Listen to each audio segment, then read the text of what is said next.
I cannot deliver the mandate on which I was elected.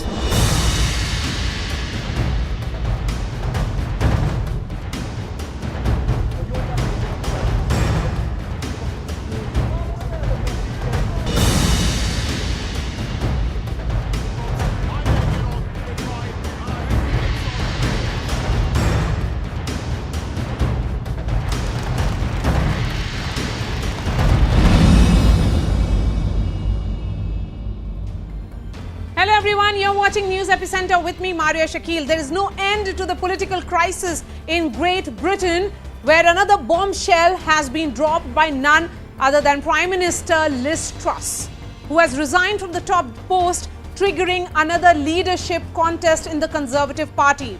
Truss was in 10 Downing Street for just 45 days. The crisis erupted after a mini budget comprising of tax cuts and heavy borrowing sent the economy into a downward spiral. After 10 days of defending her economic plan, she was forced to sack her finance minister and make several policy U-turns. Majority of Conservative leaders turned against Liz Truss as she failed to contain the factionalism in her own government. This 45-day disaster has resulted in Liz Truss becoming the shortest-serving Prime Minister in British history. First, let me give you an overview of this saga. Where did it all begin? July 7th is when Boris Johnson announced his resignation because he had seen a spate of resignations himself. His party said that his position had become untenable because of the scandals that had played out, particularly during the COVID period. September 5th is when Liz Truss won the Conservative leadership contest. It was between her and Rishi Sunak in the final round. September 8th, Liz Truss announced energy support package. Just 12 days later, Truss announced tax cuts and boosts borrowing in mini budget. The move tanks the pound and UK government bonds. October 3rd is when Truss does a U-turn on cut to highest rate of income tax. 10 days later, Liz Truss sacks her Chancellor Kwasi Kwarteng and does a U-turn on corporation tax freeze. October 17, the new Chancellor Jeremy Hunt reverses nearly 100% of the mini budget. So is he in line now to take over the crown or take over or succeed Liz Truss? Well, he's been seen as a savior of sorts, certainly right now in Great Britain. October 19th is when Home Secretary Suella Braverman resigns and blames Truss for broken pledges. October 20th, Liz Truss herself resigned as Prime Minister of United Kingdom. Now, this has triggered another leadership crisis in the Conservative Party, as expected. Let me give you the main faces who can succeed Liz Truss. Remember, Liz Truss is the shortest-serving Prime Minister in British history who has quit after just 45 days as Prime Minister due to revolt.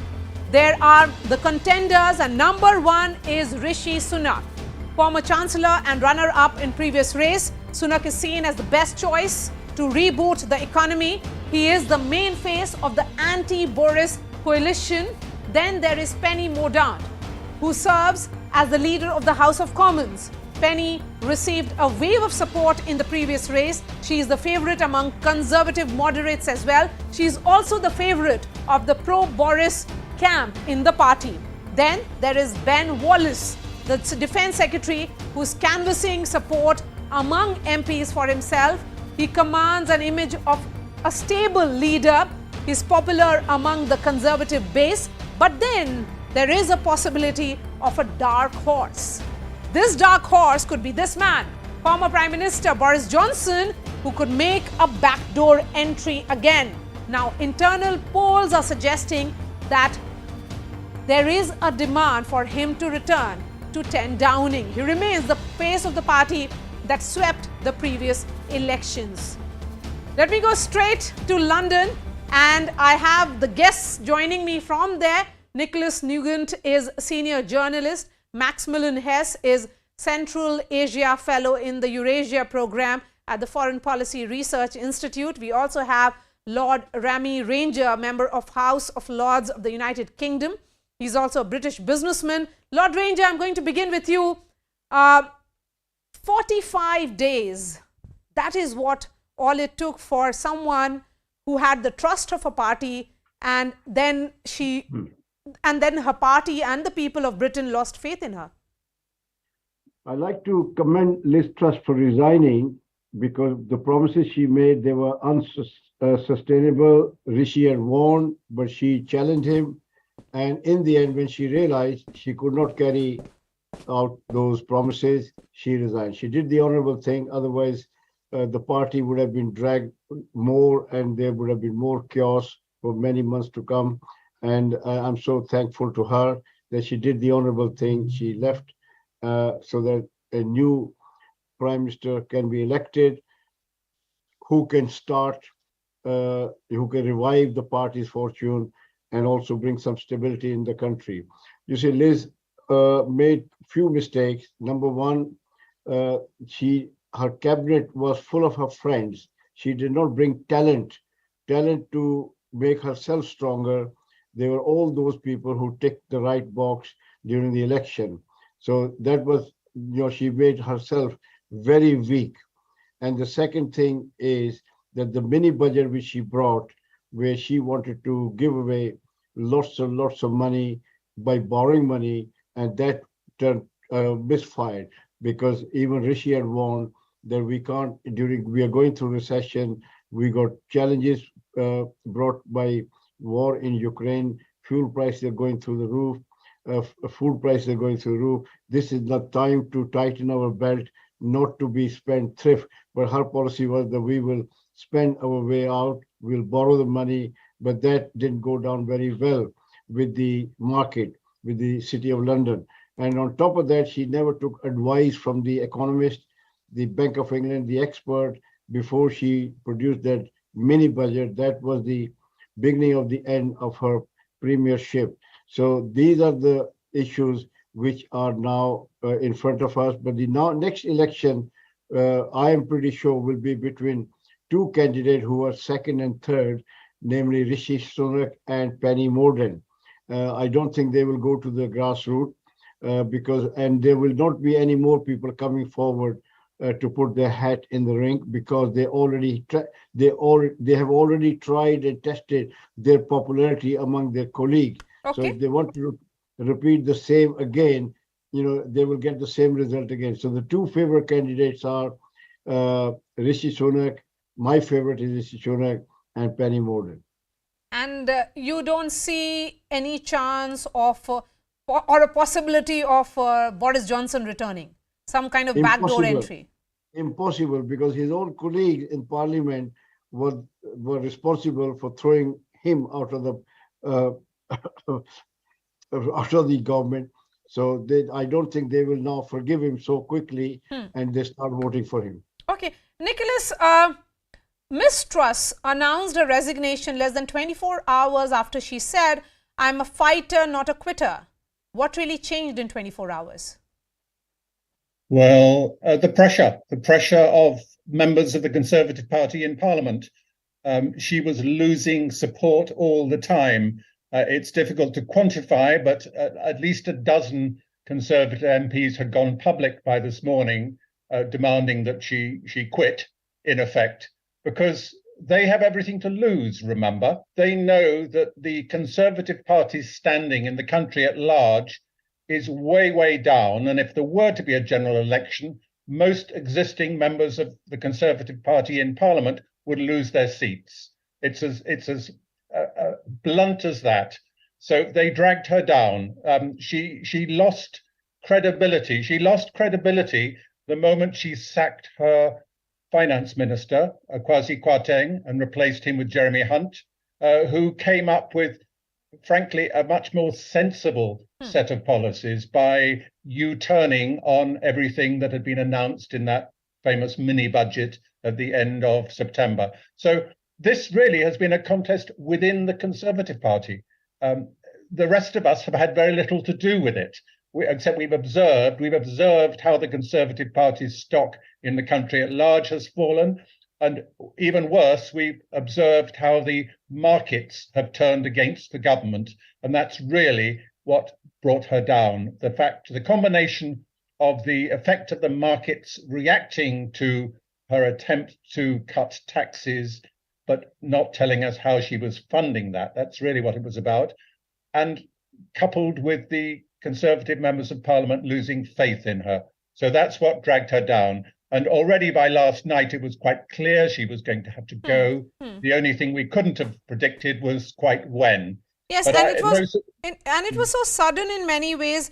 Although she had lost 2 of her 4 most senior ministers in the government, and it was largely chaotic, but she was the one who kept on saying that she was prepared to front up. And she said that she has taken certain tough decisions and she has done those U-turns.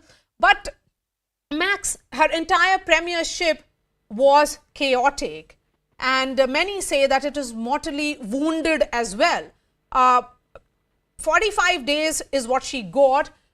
Do you think it was pure mistakes or flaws on the economic front which is responsible for it, or is there something more than what meets the eye? I think that she didn't have a lot of support from within her own parliamentary party at the beginning. The then complete loss of economic confidence as a result of the mini budget, and then her decisions to sack her own ally, Kwasi Kwarteng, who was the intellectual mind behind this complete disaster of a budget. But that lost her more support from even some of her own allies. And then just yesterday, we saw her fall out with the right wing, including Suella Braverman, who wanted to vastly restrict immigration, whereas Liz Truss somewhat wanted to increase it, I mean, only a little bit, to help boost some of the growth forecasts here. And then we saw the complete mess yesterday in Parliament, where the chief whip and deputy chief whip resigned and then unresigned. It was a confidence vote, and then it wasn't a confidence vote, and then it was a confidence vote again. And I think that made clear to the So it was largely, when you say chaos, the chaos was within the government. There was no clarity of the direction, or was it her party turning against her? Well, I think there was no clarity over the direction, but also it became clear that she was not competent to lead, that she simply lacked the political nous to guide her party within Parliament, let alone to any kind of future election. So this implosion, Kuldeep Shekhawat, is it Rishi Sunak next? Everybody in India particularly is anticipating that he could very well take charge.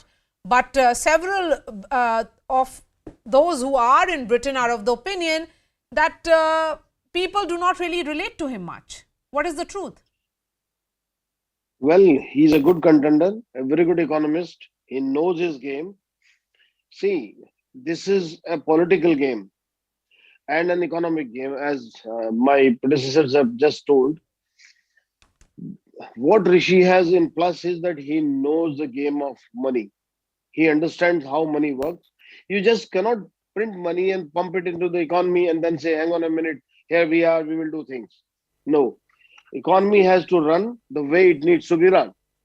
Rishi understands this, and the public also knows that he has got good knowledge of what needs to be done. He was a chancellor for quite some time, and he understands the economy, he understands the British system, and he knows what needs to be done. So he has got an upper hand. Let us see how the rest of the parliamentarians behave with him. That is what is going to be important. Because last time round, when it was said that only parliamentarians will vote for him, then it was for sure that he would win. But this time round, now the story has come to him with only he requires some support of the parliamentarians. And with Penny Mordaunt, I think they are pitching her not against him, but with him. So she will be a very important partner along with Rishi. Let us see how it pans out. Okay. You will have the answer in a week's time. Lord Rummy Ranger, this is something that Britain should not have gone through, but because of the circumstances that it is in and the nature of this crisis, which is only escalating, Truss was forced into humiliating U-turns. She scrapped the planned cut in the top rate of income tax. By this morning, more than a dozen Conservative MPs had publicly urged Liz Truss to resign. So there was a market meltdown. Things had collapsed and they look really bleak. Whosoever takes charge will have a huge responsibility going forward and going ahead. Who do you think is best suited at this point? And who will have the support of the people along with the Conservative Party? I think the last election was flawed because they should not have gone to the grassroots members. This is exactly what happened with Jeremy Corbyn. He was rejected by his parliamentary colleagues where he had to work, where he had to rely the support and take strength. He was rejected by them. Then the grassroots selected him and planted him amongst them. The result, he got defeated and lost many important Labour seats. So similarly, I had been pleading with the party not to go to the grassroots. The Prime Minister has to work with the members of Parliament. If he's popular among them, they will not do backstabbing. They will not do what they've done to Liz Truss. They will not make his life difficult. But if you plant somebody from outside like Liz was planted, and but why are you seeing Liz as an outsider? And when you say backstabbing, who exactly? So are you saying that there was a larger conspiracy behind her exit and that came from within the party and within the government? Well, first of all, when she appointed her cabinet, they were not those people with talent. They were all those people who ticked the right box, who elected her, who supported her. That is not the way to run a government or country, because you're not running a family where you offer job to your friends and family members. This is a very serious matter running the nation. You should have brought talent, and those who oppose you, there is a proverb, don't you take revenge when you make them your friend. She should have gone out to bring the talent into her cabinet, and people who were against her should have been brought to unite the party, but she did not do that, and the result is party remained fragmented, and some were against. Most of them who supported Rishi were against her, and only people who supported her were with her, but there were not that many. So therefore, I hope to, because Rishi was a favorite by his colleagues who have worked with him. He was a chancellor at the most difficult time when the country was facing COVID pandemic. He demonstrated his vision and intelligence by bringing the furlough scheme, by giving money and support to small businesses and saving their job, their livelihood, and so much effort he put in to make sure that the companies don't go under. So Rishi has the experience, and whatever he said during the campaign, he has been vindicated. Liz Truss, I respect her that she made false promises which she could not deliver, and then she done the honorable thing by resigning. But Rishi has proved himself right at every level, and I think even if they have to go back to the public, he will be selected because he is the man with knowledge, experience, and vision. So you are betting big on Rishi Sunak. What about you, Nicholas Nugent? As a journalist and on ground, what are you sensing? Who do you think is the next person at 10 Downing? Well, firstly, I have no political affiliation, so I'm not. I don't belong to the party, and I certainly don't get a vote. What I will predict is, I think, as Lord Rami Ranjit has said, that I think Rishi Sunak and Penny Mordaunt will be the final two.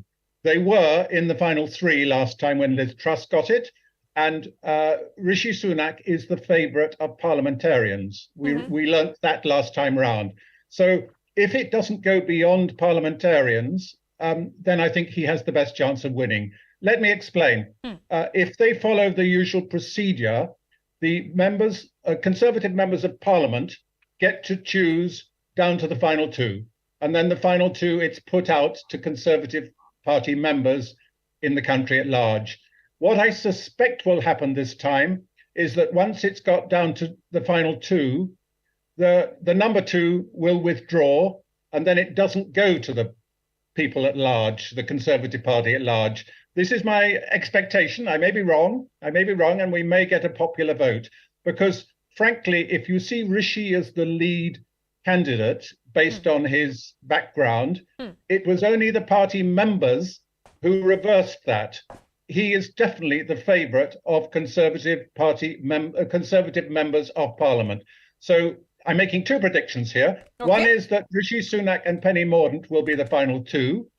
And secondly, that if they if the second candidate drops out and it's not given to the party at large in the country, then I would think that Rishi is the strongest candidate. Okay, so you feel that Rishi Sunak perhaps maybe through this time around. Maximilian Hess, what about you? Well, I think that Rishi Sunak's track record is not necessarily as good as it has been reported to be. Of course, he did manage the coronavirus response, but the UK had one of the largest instances of fraud in its government procurement, and there was not a lot of oversight of that from the Treasury. And then there were more pedestrian mistakes, such as the Eat Out to Help Out vouchers that likely helped spread the virus just as it was raging. So I actually think if Rishi Sunak were smart, he would not look to stand to be the leader, at least would actually be the one who would resign in that second round and let a Penny Mordaunt do it. Also because the future of the Conservative Party right now is quite bleak. They're so far behind the polls, and Rishi Sunak could get a lot of that, back, but I still don't think it'll be enough to turn the tide. So maybe take one of the great offices of state, a different one, position yourself as the Conservative leader for the next time around. But to let a Penny Mordaunt do it this time. Now, she doesn't have the same level of government experience, so that may not fly with all the other Conservative MPs. But Maximilian, what about Jeremy Hunt? He was seen as savior of sorts this time around. Jeremy Hunt, of course, has been seen as a savior, at least by the markets, but he's been rejected by the party membership before, and he's not that popular within the parliamentary party itself or with the broader public. If it was the kind of scenario where they effectively agreed to make it a caretaker PM and to call the elections early, which would require the passage of a new law, given the Fixed Term Parliaments Act, but that only requires a parliamentary majority, so it's certainly feasible. Okay, I think all the opposition parties would vote for it. Just enough time for the final comments from Lord Rummy Ranger. Lord Rummy Ranger, so what's going to happen over the next 48 hours? What are you sensing? Well, it'll be very simple and straightforward. In the last round, many people threw their hat in the ring. There were about 40 candidates who wanted to be prime minister, and they tested their popularity and they tested their appeal. So I don't think they want to be to venture again. So there'll only be Rishi and Penny, and I hope they can do a deal where Penny becomes deputy prime minister and Rishi becomes the prime minister. The team will be very strong, and then they can steer the country together for the national unity. We should not repeat the mistakes what Liz done, where she only appointed her own friends. Rishi must appoint every talent, every different shade of Conservative Party MP in his cabinet to unite the party, because this is a very tough time, because, Yes. war in Ukraine is another challenge we are facing, and the inflation is nearly 10%. And, this is very serious time. It is time for unity government, which put the interest of people above themselves. All right. Thank you so much to all the panelists who joined me on this discussion. We're slipping into a short break. Up next, there's no end to the political war over Hindi. Even as Prime Minister Narendra Modi bats for local languages, is this parochial politics over language? I'm going to take that discussion in just a bit. Stay with us.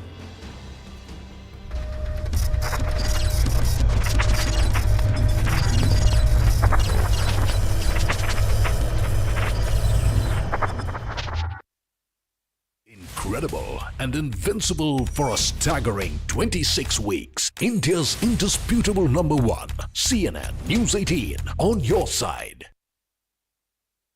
Vehicles were left submerged. This two-wheeler was washed away due to strong floodwaters. People were forced to walk in chest-deep water to get to their destination. The floodwaters also entered the railway station, causing panic on the ground. Even hospitals were left inundated after incessant rains. Pune is witnessing its heaviest rain since 2011, and the Met Department has predicted that there will be no let-up in the weather till the 22nd of October.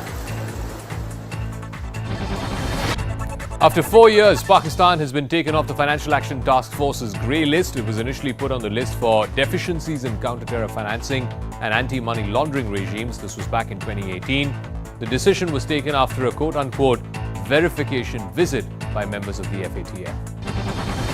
Russian President Vladimir Putin has declared martial law in 4 regions of Ukraine that were recently annexed: Luhansk, Donetsk, Zaporizhia and Kherson. With the announcement of martial law, Putin has said that more emergency powers will be given to the heads of all of these regions.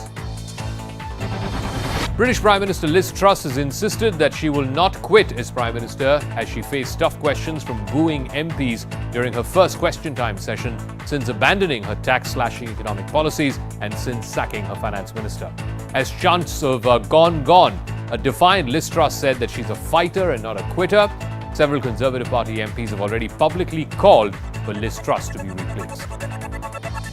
And we leave you with King Charles's hilarious response to a child who asked him his age. Depends on which time. Sometimes it's week and sometimes next week. Yes. You get 2 weeks. You can have a guess. You get a decent summer holiday, I think. Very nice, thank you. Very nice, thank you very much. You very much needed as well. An 80-kilogram python was rescued from a school bus in Uttar Pradesh's Raebareli district.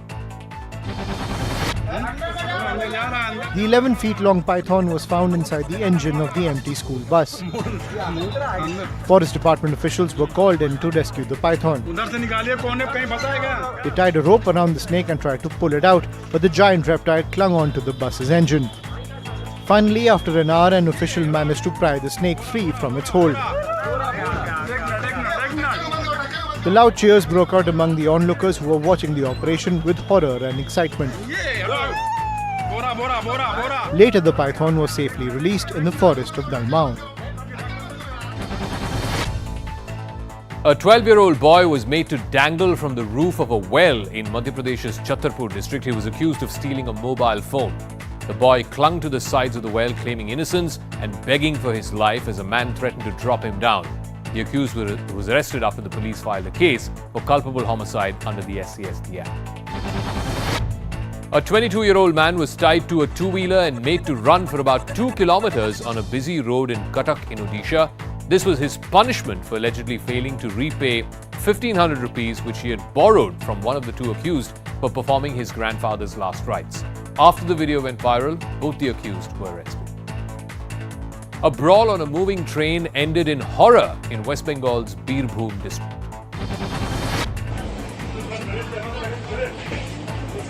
Two passengers came to blows on the Howrah-Malda Town Intercity Express. The fight started after one of the men allegedly abused and threatened other passengers on the train. After a few minutes, the 2 men disengage, but the verbal argument continues. Soon after, the round 2 of the confrontation begins. But this time, the man shoves the passenger off the moving train.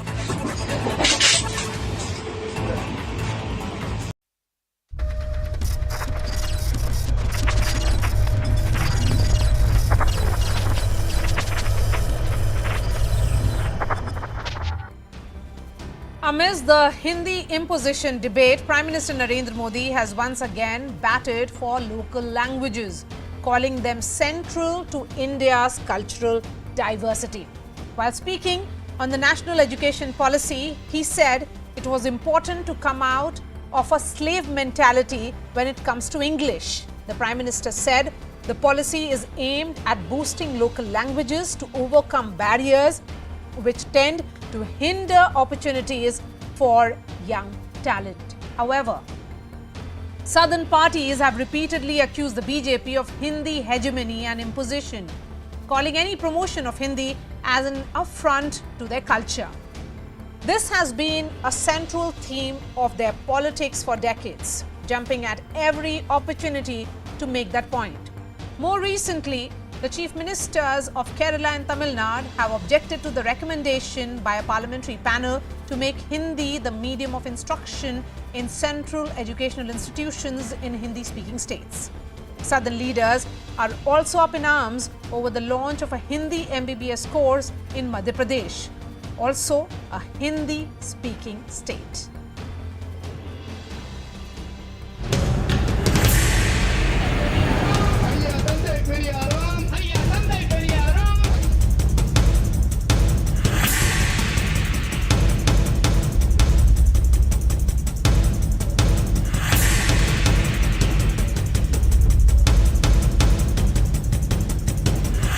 नई राष्ट्रीय शिक्षा नीति गुलामी की मानसिकता से देश को बाहर निकालकर टैलेंट को, इनोवेशन को निखारने का प्रयास है। देश में ऐसा कोई नहीं होना चाहिए जो किसी भी कारण से छूट जाए।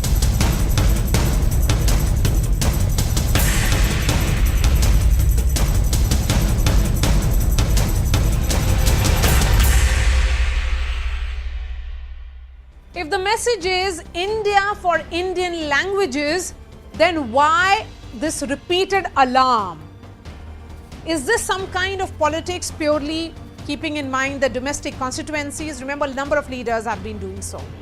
On October 15th, DMK leader Udayanidhi Stalin said Tamil Nadu will never accept imposition of Hindi, adding that the DMK came to power by opposing imposition of Hindi. That has been the nature of politics of the Dravidian parties. On October 13th, he said there is a government recommendation to hold competitive exams in Hindi, calling it a ploy or a larger plot to deny employment to non-Hindi speakers. It did not stop only in Tamil Nadu, shifting focus now to Karnataka. On September 12th, H.D. Kumaraswamy said Hindi Divas was being forcibly celebrated in Karnataka, calling it an insult to Kannadigas. On June 6th, DMK's Elangovan said Hindi turns people into Shudras, saying it has no place in Tamil Nadu. May 13th, Tamil Nadu minister insulted Hindi speakers, saying that Hindi speakers learning the language makes you only fit to sell pani puri. April 10th, the chief minister, DMK chief, M.K. Stalin said Hindi imposition will wreck the nation's integrity. And Telangana minister K.T. Ramarao said BJP's language chauvinism will only boomerang. So is this politics for the sake of politics by southern parties in an attempt to dub the BJP as outsiders? Let me bring in the guests at this hour. Professor Kapil Kumar is a historian. We have Professor Badri Narayan, historian author. Dr. C.B. Sharma is an educationist. Shashi Kumar is secretary, Karnataka Private School Association. I'm going to begin with you, Professor Kapil Kumar. Here is the Prime Minister who says that all Indian languages are the soul of Bharatiyata and hence they are worthy of reverence. Isn't that a message of inclusivity rather than the point of view or the prism with which it is being viewed right now? You see, the problem is that people only want to do politics. They don't want to learn anything from history. They don't want to look at other countries. And all kinds of unnecessary objections are raised that you can't do medicine without English, you can't do engineering without English. Let me ask these people, but before saying that, let me be very clear. I don't want that any language should be imposed, whether Hindi or Tamil or any. But let me ask them a question. Have they read Japanese history? Did Japan ever went for English? And it became a power in the world? Have they read German history? What is the medium of instruction in Germany? All Germanic scientific development, in which language they teach it? Have they learned Russian? Did Russia learn English to become a power with all engineering, science and technology? Did China learn English to become that in that country? So all this thing, you see, people have their own ways of communication. And let me ask a question here, that before English came to India, what was the link language of India? from right Kashmir up to down south Kerala. The saffron was coming to Kerala.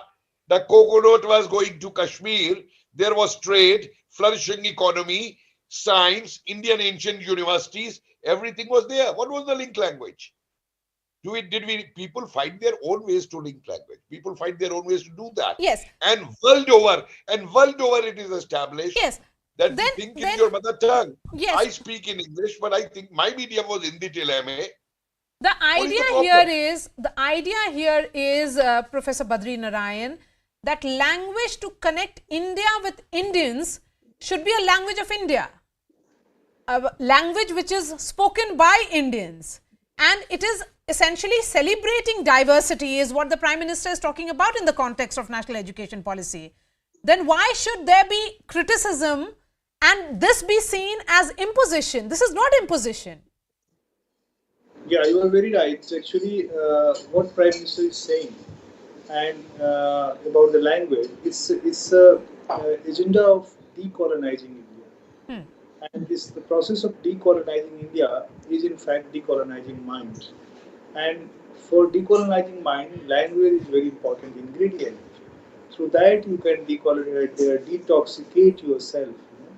All the kind of negative influences which we have been engaged, we have imbibed in our identity, that will be removed because of the whole language. And when PM is saying, he is not saying about only Hindi language, he is saying Indian languages. Indian languages is the Bharatiya Bhasha and the variety of languages, diversity of the languages about which we are talking. And NEP give importance to all the Indian languages in its pedagogy. So this is only the language politics of the few states of the South who used to do since 50 years. So it is largely a convenient politics which is being played at the cost of India's cultural and linguistic diversity, which is certainly India's national pride. And here is not some kind of push or primacy that is being given to Hindi language at the cost of other regional languages, Dr. C.B. Sharma. And if I look at how the Prime Minister has consistently spoken about other languages, look at what he said on February 28th. He said, one of my shortcomings was that I could not make much effort to learn Tamil, the oldest language in the world. I could not make myself learn Tamil. Then he went on to say, February 9th, when I spoke in Tamil in the US and about the heritage of the Tamil language, it was received well and is now reverberating across the US. So how is this push for any language? This is about celebrating cultural diversity of India. Very true. I think the politicians from down south are making politics out of it. Who is making this a statement about Hindi or Indian languages? A Gujarati who is not a native speaker of Hindi is pleading for Hindi. Is he doing the right politics? The Gujarati is going for elections. Is it politically correct or incorrect? We should look at this statement of the Prime Minister in the light of politics of language. I believe the politics of Tamil Nadu, the politics of Karnataka has survived on language issue, and they fool people. Let me make a statement on this very prestigious channel. I am aware children of the leading politicians of down south are studying in Hindi medium schools. The politicians themselves have gone to Hindi medium school. I am a linguist and I have worked on language and politics, and I can tell you for sure. Now, never has the Prime Minister said, and the National Education Policy 2020 ever says that Hindi will get supremacy above any other language. We are working on 40 Indian languages for developing primers for lower primary, that is foundation stage.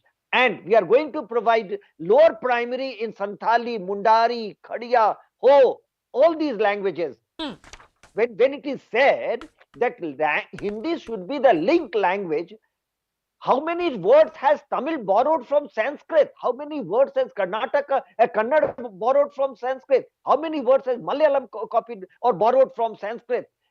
These languages are all daughters of Sanskrit. I believe we should be progressive in taking a stand on language.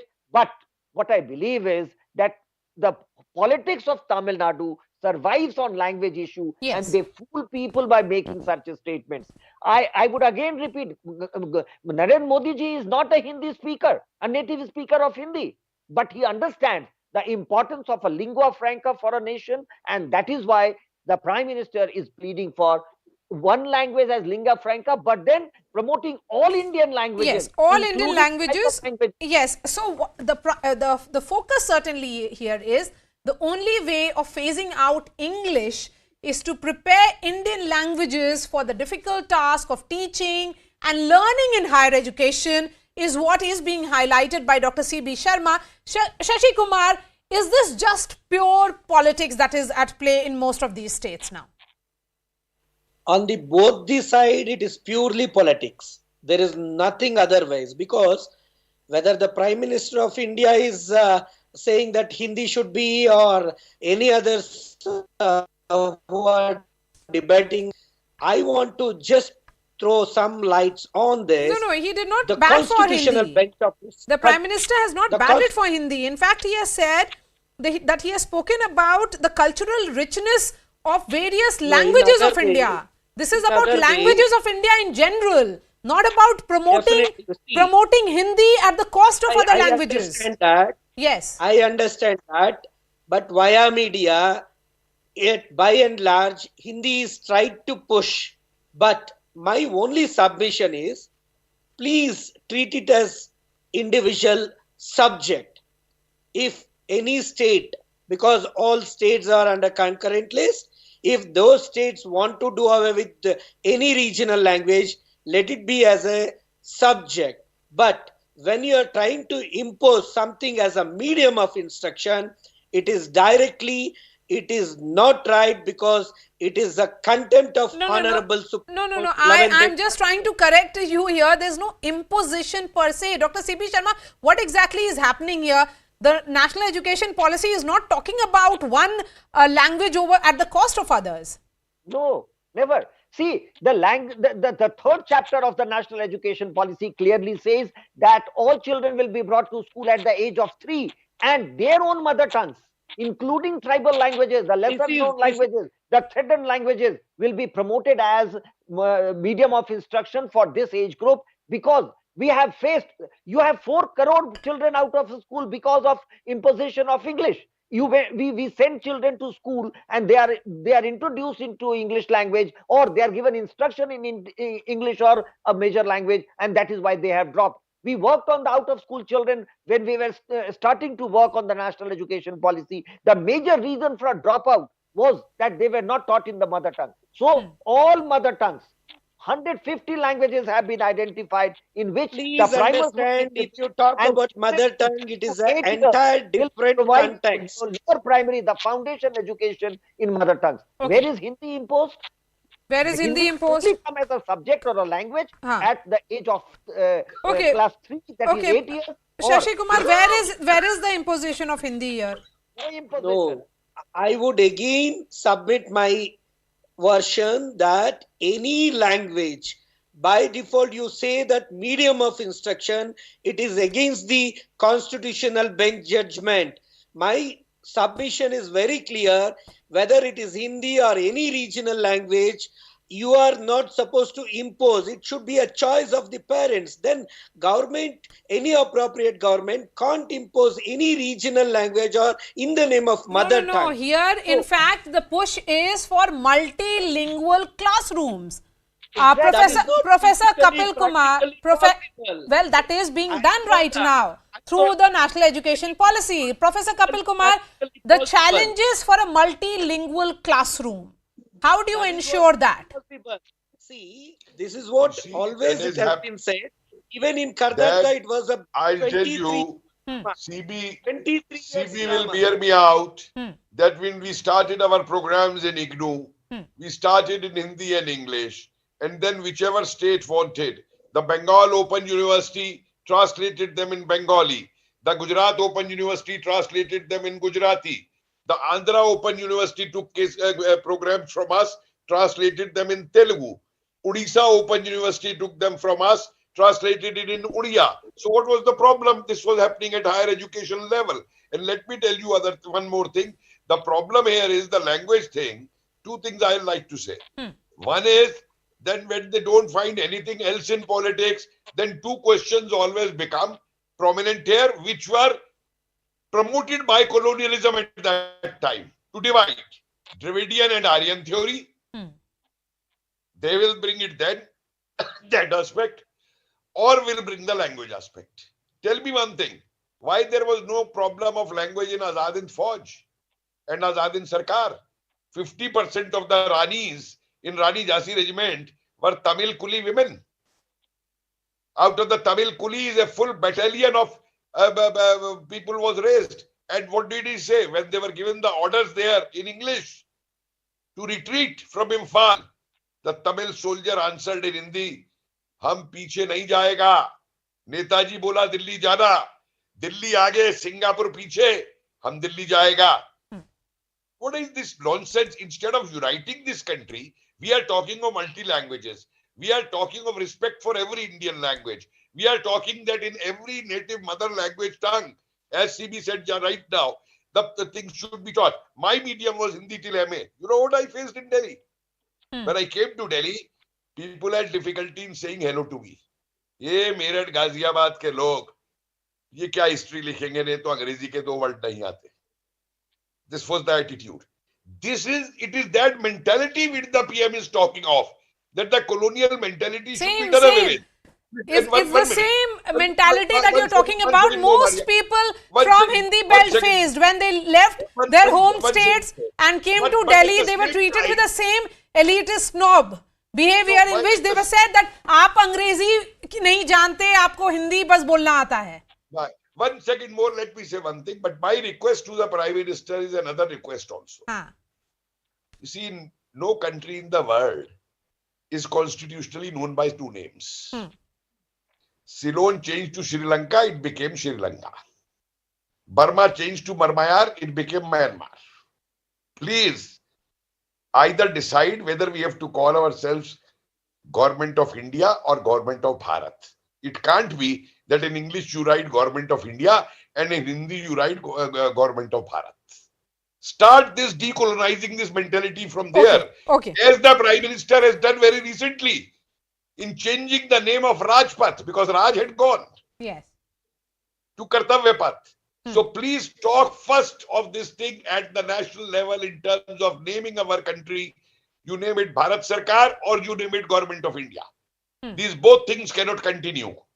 And I tell you, this whole thing which comes up when they don't have anything to oppose, they will bring up this language question, then they will keep quiet, then suddenly when they have to do politics, they will bring up stuff. Okay, just for the benefit of our viewers, let me tell you that the Prime Minister has always been consistent with his message on language diversity. On February 28th, 2021, he said, "I regret not being able to learn Tamil," adding that Tamil is a beautiful language and the oldest in the world. On February 9th, this year, he said, "Heritage of Tamil language known around the globe," calling it a rich, diverse language central to Indian culture. On May 20th, he said, "BJP sees Indian culture in every regional language," adding that every regional language is linked to India's future. On May 26th, the Prime Minister said, "Tamil language is eternal and Tamil culture is global." On August 15th, the Prime Minister's message was, "We need to be proud of every Indian language," adding that talent should not be restricted by language barriers. And very recently, his words were, "We need to shed the slave mentality surrounding English," adding that the national education policy empowers local languages so that no one is left behind. The idea is nobody should be left behind, Professor Badri Narayan, rather than imposition of one language on the other. Yeah, I think the imposition will not good for development of the country, any kind of imposition. But you know what PM is saying? Already you have shown the reports, and you told about the reports. The PM is trying to give importance to all the regional languages, all the Indian languages in making of Bharat or in making of India. India, see, the regional languages help us, or Indian languages will help us to increase our confidence, social confidence, Yes. increase our confidence to grow, to develop, to become a global citizen, to become any not speaking English. English speaking is good. No one is opposing it, and one should speak English, but one should not undermine regional languages, Indian languages, and also this Tamil, Kannada. These languages are very important in the schemes of new education policy. So no one is going to create to undermine these languages or creating a linguistic insecurity.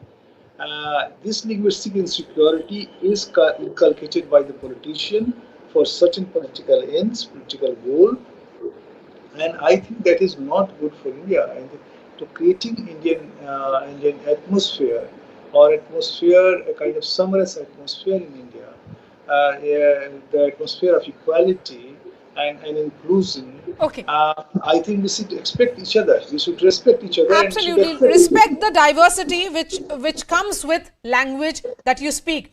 I have just enough time for Dr. C.B. Sharma, but before that, 30 seconds to you, Shashi Kumar. Will this unnecessary fight end? Hopefully, we can't say, because how the government starts implementing it, it depends all on that.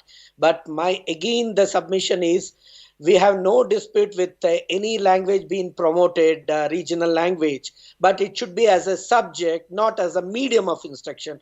Because when it is talking about the medium of instruction, it will have a huge impact, because it is contradicting the Honorable Supreme Court's 11th bench judgment, which is the land of. I believe the national education policy is very clear. All Indian languages are equal. Let me make a few statements. Less than 5% people of this country know and speak English and work in English. It is an elitist language and which must go.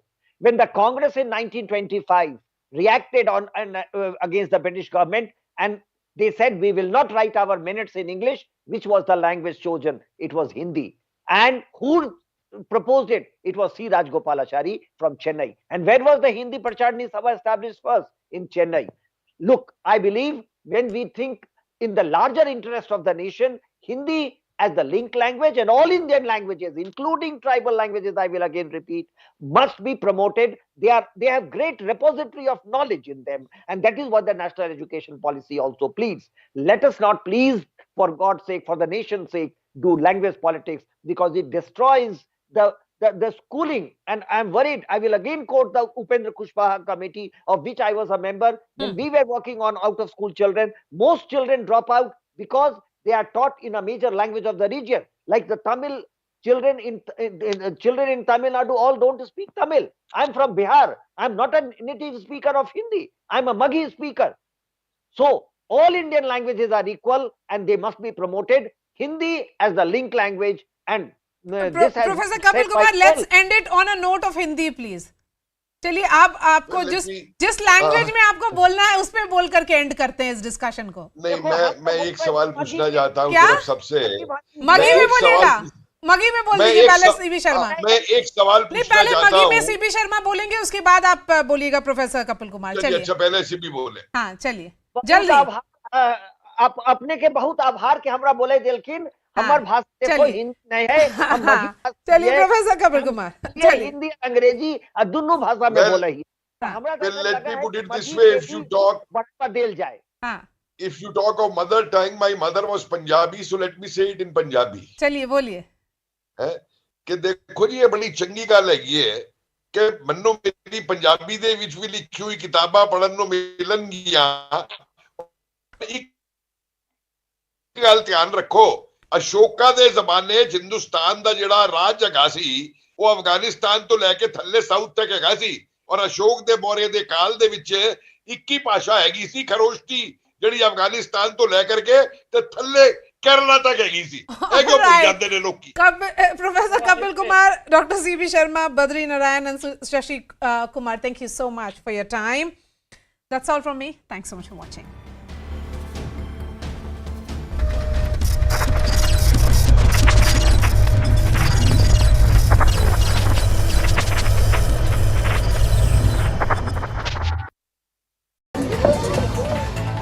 An 80-kilogram python was rescued from a school bus in Uttar Pradesh's Raebareli district. The 11-feet-long python was found inside the engine of the empty school bus.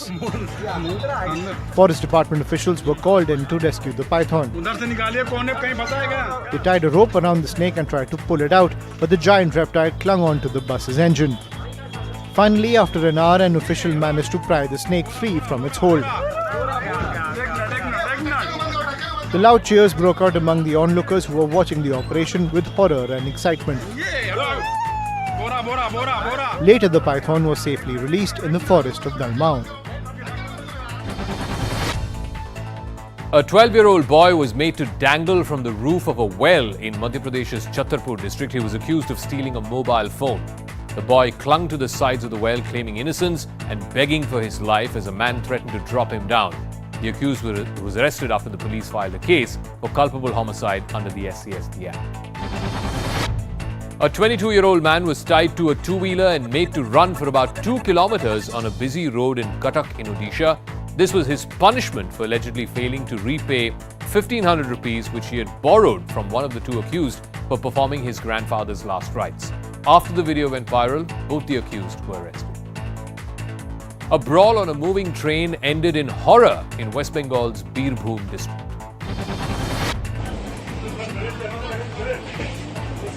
2 passengers came to blows on the Howrah-Malda town intercity express. The fight started after one of the men allegedly abused and threatened other passengers on the train. After a few minutes, the 2 men disengage, but the verbal argument continues. Soon after, the round 2 of the confrontation begins. But this time, the man shoves the passenger off the moving train. He shows absolutely no remorse and returns to his seat. The passenger who was thrown off the train was later rescued from the tracks by the railway police. He is being treated for his injuries at a hospital. The man who threw him off the train has been arrested. Police is probing if others are involved. A massive row has erupted at an exam center in Telangana's Adalaj. The BJP claims that some Hindu women were asked to remove their jewellery, including their Mangal Sutra, before entering the hall. But Muslim women were allowed to enter with burqas on. The Adalaj SP claims that rules were followed and that there was no discrimination. The Tamil Nadu government is mulling legal options after the Justice Armugaswamy Commission recommended a probe into Shashikala's role in the death of former Chief Minister Jayalalitha. Shashikala, on her part, has refuted all the allegations, saying that she never interfered in Jayalalitha's medical treatment. Heavy rains continue to lash Pune, leaving the city completely inundated. In many parts of the city, vehicles were left submerged. This two-wheeler was washed away due to strong floodwaters. People were forced to walk in chest-deep water to get to their destination. The floodwaters also entered the railway station, causing panic on the ground. Even hospitals were left inundated after incessant rains.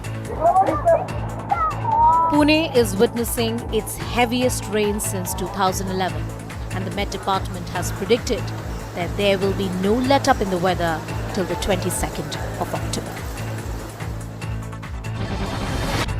After 4 years, Pakistan has been taken off the Financial Action Task Force's grey list. It was initially put on the list for deficiencies in counter-terror financing and anti-money laundering regimes. This was back in 2018. The decision was taken after a quote-unquote verification visit by members of the FATF. Russian President Vladimir Putin has declared martial law in 4 regions of Ukraine that were recently annexed: Luhansk, Donetsk, Zaporizhzhia.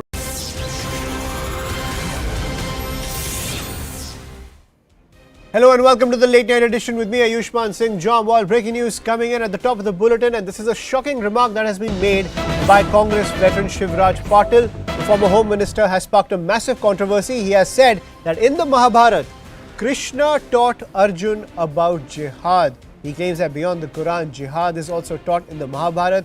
He made the statement at the launch of Congress leader Mohsina Kidwai's book, My Life in Indian Politics. Listen in. जिहाद की बात तब आ जाती है जबकि सारे मन के अंदर स्वच्छ विचार होने के बाद भी अगर उस प्रकार से काम करने की कोशिश करने के बाद भी अगर कोई वो समझता नहीं है, वो नहीं करता है, तो कहा जाता है को आपको अगर शक्ति का उपयोग करने का है तो वो करना चाहिए। और वो सिर्फ कुरान शरीफ के अंदर नहीं है, वो महाभारत के अंदर जो गीता का जो भाग है उसके अंदर भी श्री कृष्ण की अर्जुन को भी जिहाद की बात ही कहते हैं।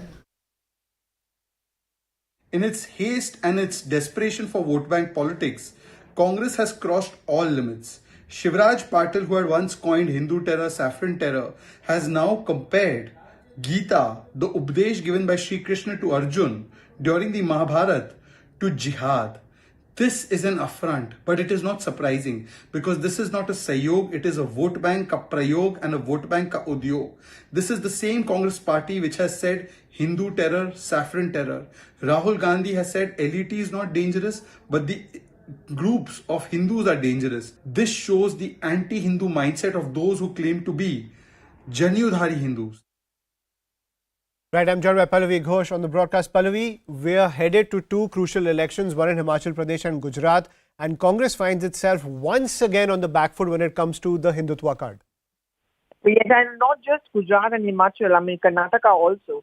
And it's interesting, Ayushman, that these comments of Shivraj Patil, who again is considered to be a Gandhi family loyalist, comes on a day where pictures of the Bharat Jodo Yatra are being released by the Congress party, where you're seeing Rahul Gandhi in one of the most revered mutt in Karnataka. Clearly, the Congress party has been trying to play the Hindutva card. But this kind of comment, I don't know how the Congress party wants to distance itself because it was purely a Congress function. There was not just Shivraj Patil, but the former Home Minister Sushil Kumar Shinde, Digvijay Singh, and of course Shashi Tharoor, all of them who were present there. And if you remember, Digvijay Singh, Shashi Tharoor are also known for pushing that Hindutva line within the Congress party. Right. And Pallavi, at the same time, this becomes a massive PR disaster for the Congress, namely, as we were pointing out ahead of the elections. But while that Bharat Jodo Yatra is also trying to gain momentum and create a narrative against the BJP.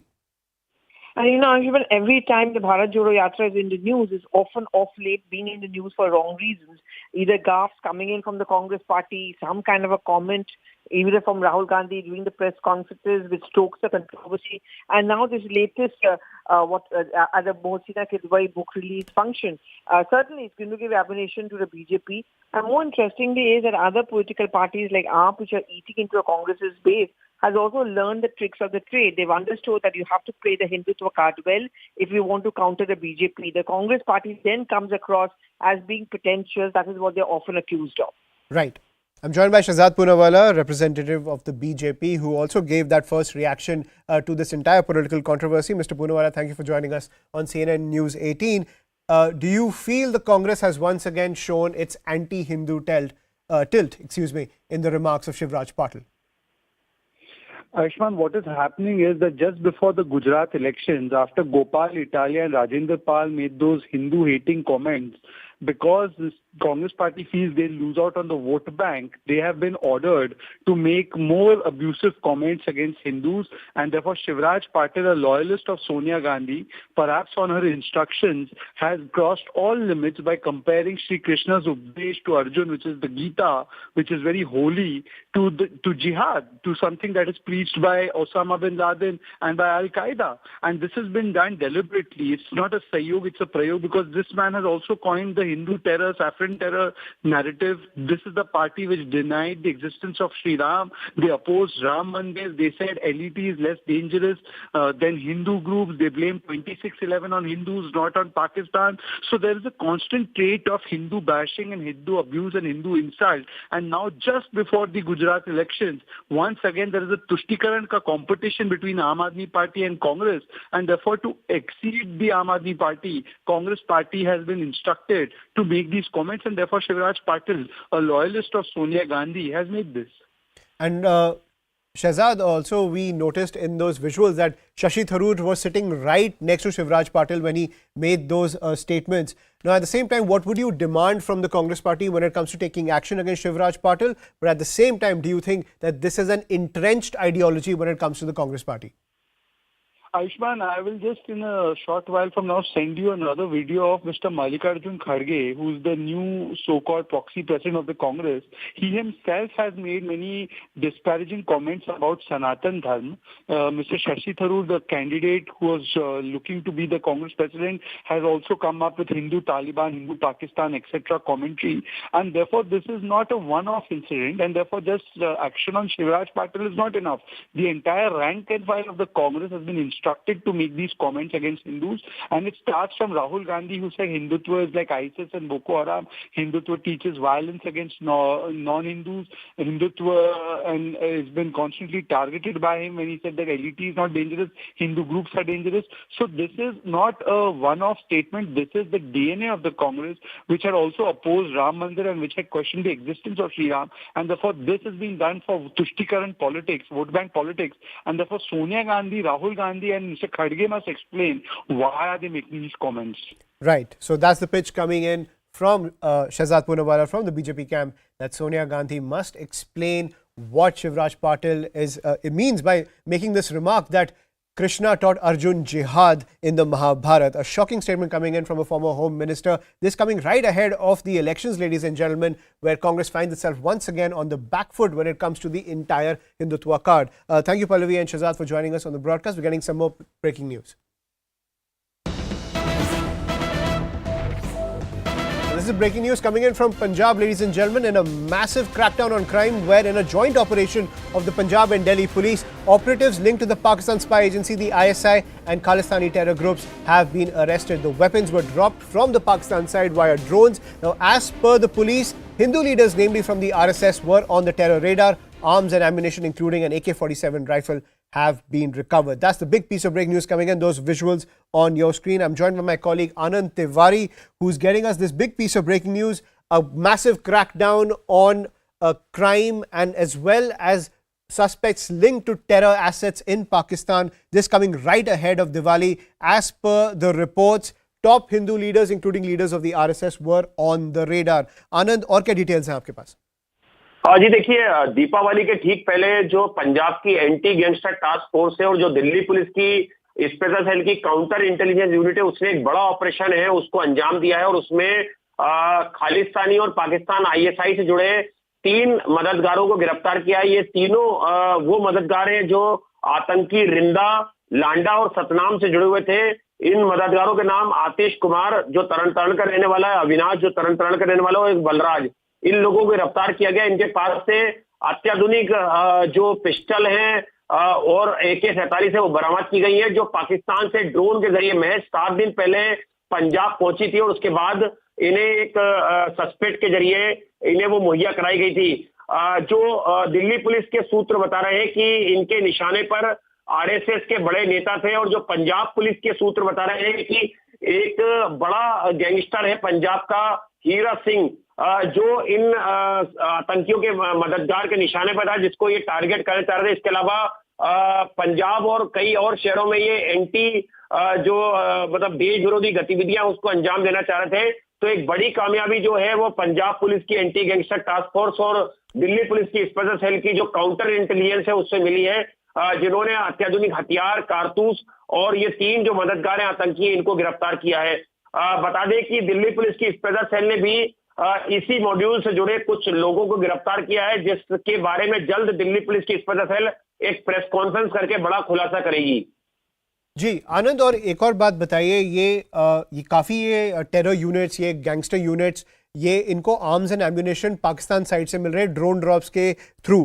क्या और ऐसे units, ऐसे sales आप मान लीजिए, क्या वो police के रेडार पे भी है? क्या और अरेस्ट अब होने बाकी है दिवाली से पहले? जी देखिए, बिल्कुल पंजाब की जो एंटी गैंगस्टर टास्क फोर्स है और जो सीआईए है, काउंटर इंटेलिजेंस यूनिट, वो लगातार पाकिस्तान से जो ड्रोन के जरिए हथियार या जो ड्रग्स आ रही है उस पर काम कर रही है। इसके पहले भी मोहाली की जो सीआईए और जो अमृतसर की जो सीआईए है, उसने कई बड़े मॉड्यूल का पर्दाफाश किया था और उसमें पाकिस्तान आईएसआई से जुड़े जो उनके मददगार थे, वो किस तरह से पंजाब में जो गैंगस्टर हैं, जो ड्रग्स सप्लायर हैं, उन पे सेल लगा के ड्रग्स, आरडीएक्स और हैंड ग्रेनेड जो है वो भारत पहुंचा रहे थे।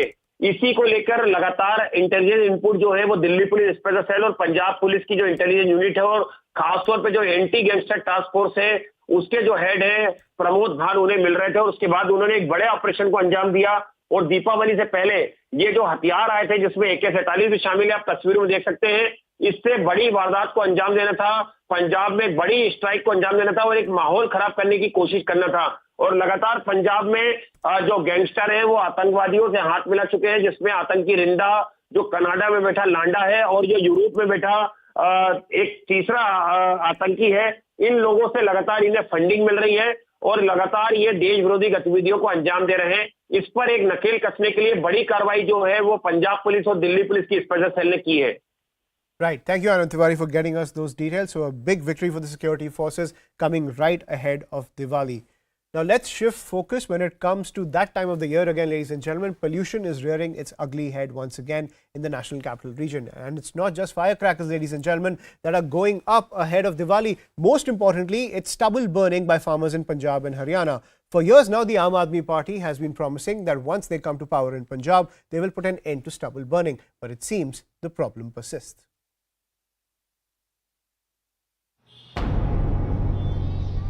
That choking feeling has returned to the capital.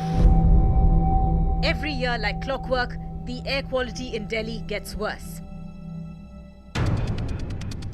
Ahead of Diwali, the AAP government has drawn the line on buying or bursting firecrackers in Delhi. Delhi के अंदर जो लोग आदेश का उल्लंघन करते हुए उत्पादन, भंडारण और बिक्री में संलग्न पाए जाएंगे, उनके खिलाफ सेक्शन 9B एक्सप्लोसिव एक्ट के तहत कार्रवाई होगी, जिसके तहत 5,000 रुपए तक का जुर्माना और 3 साल तक की सजा होती है। While Delhiites are facing hefty fines and even jail time over crackers, the rules don't appear to be applying to AAP workers. BJP released a video of a group of men bursting crackers. The party claims they are supporters of AAP MLA Rajkumar Anand, who was celebrating his appointment as the new social welfare minister by bursting crackers at his residence. Following the cracker ban, BJP has accused AAP of being anti-Hindu and demonizing Diwali. Gopal Rai जो environment minister हैं, उन्होंने घोषणा करी कि कोई भी पटाखा फोड़ते हुए पाया गया तो उनके ऊपर 6 महीने की जेल या फाइन होगा। मैं पूछना चाहता हूं दिल्ली सरकार से, क्या हिंदुओं के त्योहार दिवाली पर ही सब कुछ ऐसा होगा? AAP is also on the back foot over unabated stubble burning in Punjab, which is a major contributor to Delhi's toxic air. For the last 9 years, AAP has been blaming governments in Punjab for failing to stop farmers from burning stubble. But now AAP is in power in Punjab, yet the problem is persisting. But instead of cracking down on rising incidents of stubble burning, the Punjab government is facing the wrath of farmers. Thousands of them have been camping near Chief Minister Bhagwant Man's home in Sangrur for the last 10 days. They are refusing to budge till the government agrees to a whole host of their demands, including cancelling cases registered against them for burning stubble. While Delhi struggles to breathe, netas continue to pass the buck. So is political inertia worsening Delhi's air?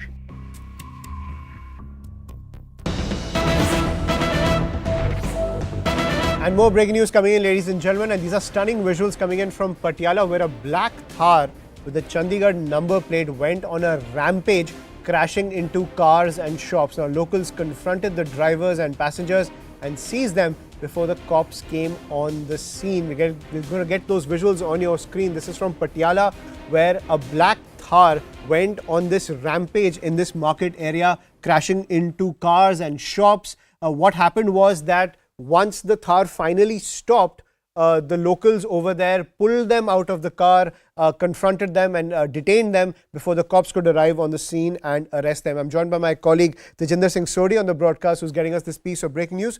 Tejinder, what more can you get for us when it comes to the arrest of these suspects who are inside this Thar? Now this man has been arrested and all the inmates have been arrested, but they risk the lives of all the pedestrians, the drivers. You can see in these visuals that these people who were driving the vehicle, they seem to be drunk and they seem to be not bothered about the safety of other people. They were just ramming the vehicle in other vehicles, other cars in Patiala and Chandigarh area. So this is the situation there. This man, the local residents there, they tried to chase the vehicle. And after chasing it, they somehow managed to stop the vehicle. After this vehicle had hit around 10 to 15 vehicles in the nearby area, they also did not bother that some pedestrians, they were walking there and they tried to hit the vehicle. They tried to hit those pedestrians as well. But the people, they chased the vehicle. Some of them threw stones on this Thar. And finally, it was stopped at a distance. And then these people who were in the vehicle, they were taken out of the vehicle by the local residents, and finally they were handed over to the police. And we are told that the police has registered a case under relevant section against the person who was driving this vehicle, and he would be produced in front of the court also. Yes, Ayushman. Right. So it seems the driver was under the influence of alcohol. He rammed into cars, into shops. Those visuals, stunning visuals on your screen from Patiala. He was detained by the locals and then arrested by the cops. Thank you, Tejinder, for getting us the latest on this case of rash driving coming in from Patiala. We're going to take a short break. More news and updates on the other side.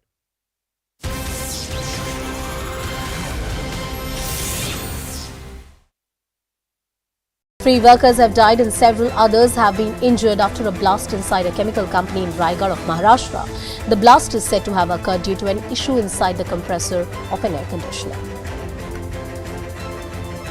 And this is the season's first snowfall in Sonmarg and Gulmarg has brought cheer to the residents and tourists alike.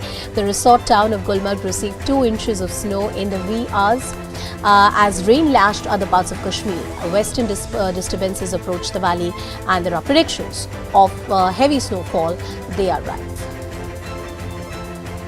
में मौसमियात की ठीक पेशेनगोई के मुताबिक आज रात से ही शोपियान के पहाड़ी एरियाज में जमकर बर्फबारी हुई। अगर हम मैदानी इलाकों की बात करेंगे तो मैदानी इलाकों में भी बर्फबारी अभी भी जारी है और आप देख सकते हैं कि यहाँ पे जो है हार्वेस्टिंग का जो सीज़न है वो पीक पे है। तो हम दिखाना चाहेंगे अभी भी जो है पेड़ों पे जो है काफ़ी सेब मौजूद है, जिसकी वजह से यहाँ के किसान परेशान हैं। क्योंकि हमने कई लोगों से बात करने की कोशिश की, अभी भी बर्फ जारी है कि बेशतर जो लोग हैं वो अपने घरों में ही है। कई लोग ऐसे ये चाहते हैं कि सरकार को चाहिए कि जो गरीब एरियाज़ है, अगर हम शोपियान ज़िला की पहाड़ी एरियाज़ की बात करेंगे तो उनको कम से कम यहाँ पे तखमीना लगाया जाए और जो है टीम जो एग्रीकल्चर डिपार्टमेंट या हार्टिकल्चर डिपार्टमेंट जो उनकी टीमें इन इलाकों में भेजी जाए।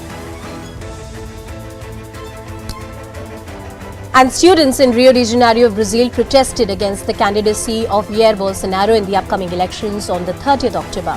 Students took to the streets to protest against the cuts in educational budgets. The protests were led by National Students Union. Demonstrators marched, chanted, holding flags and placards. Despite constant missile and drone attacks by Russia on Ukrainian cities, Ukrainians have refused to pause their lives. The residents continued their daily activities despite the constant bombing threats, calling it a constant state of affairs now. A quick check of some key stories from across the country. The UN Secretary General, who is on a 3-day visit to India to meet Prime Minister Narendra Modi in Kevadia today. The two greeted each other at the Statue of Unity and launched development programs. Mission Life in Gujarat, Prime Minister said that Mission Life program is a bid to start a fight against climate change, in which everyone can contribute within their capacity. The Delhi High Court has refused to hear a plea by Green Crackers Manufacturing Company challenging a blanket ban on the sale, purchase and lighting of firecrackers. The petition came to the fore after Delhi government banned firecrackers ahead of Diwali on the 24th October. The High Court bench has further said that the issue is pending before the Supreme Court and the plea can be moved before the Apex Court. Delhi recorded 107 fresh COVID-19 cases with a positivity rate of about 1.64% as per the data shared by the Health Department. A new COVID variant has appeared and the centre has set up surveillance to track it. The rupee has plunged 61 paise and closed at a new record low of 83.02 against the US dollar. A stronger greenback overseas and an unrelenting foreign fund outflows have resulted in the undesired dip of the Indian rupee. 2 men were detained for running an illegal telecommunication business using SIM boxes in Kolkata. 5 SIM boxes, 320 SIM cards, 2 laptops, 3 routers and 1 pen drive has been recovered by the police authorities. In a shocking incident, a youth working at a mobile shop was accidentally shot by a Punjab police officer in Amritsar. The injured youth is undergoing treatment at a local hospital. The police officer who fired the bullet has been suspended. 3 workers have died and several others have been injured after a blast inside a chemical company in Raigad of Maharashtra. The blast is said to have occurred due to an issue inside the compressor of an air conditioner. And this is the season's first snowfall in Sonmarg and Gulmarg has brought cheer to the residents and tourists alike. The resort town of Gulmarg received 2 inches of snow in the wee hours as rain lashed other parts of Kashmir. Western disturbances approach the valley and there are predictions of heavy snowfall. They are rife. में मौसमियात की ठीक पेशेनगोई के मुताबिक आज रात से ही शोपियान के पहाड़ी एरियाज़ में जमकर बर्फबारी हुई। अगर हम मैदानी इलाकों की बात करेंगे तो मैदानी इलाकों में भी बर्फबारी अभी भी जारी है और आप देख सकते हैं कि यहाँ पे जो है हार्वेस्टिंग का जो सीज़न है वो पीक पे है। तो हम दिखाना चाहेंगे अभी भी जो है पेड़ों पे जो है काफ़ी सेब मौजूद है जिसकी वजह से यहाँ के किसान परेशान हैं। क्योंकि हमने कई लोगों से बात करने की कोशिश की, अभी भी बर्फ़ जारी है कि बेशतर जो लोग हैं वो अपने घरों में ही है। कई लोग ऐसे ये चाहते हैं कि सरकार को चाहिए कि जो गरीब एरियाज़ है, अगर हम शोपियान ज़िला की पहाड़ी एरियाज़ की बात करेंगे तो उनको कम से कम यहाँ पे तखमीना लगाया जाए और जो है टीम जो एग्रीकल्चर डिपार्टमेंट या हार्टिकल्चर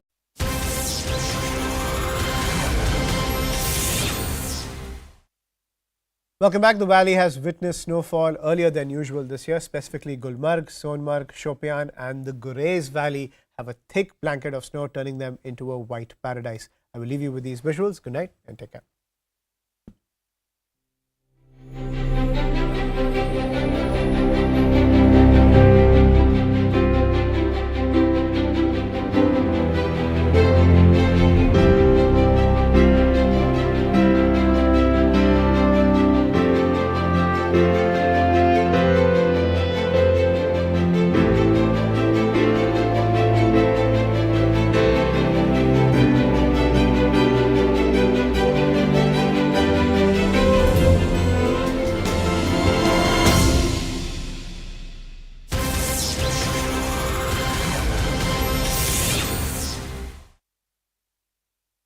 Capacity.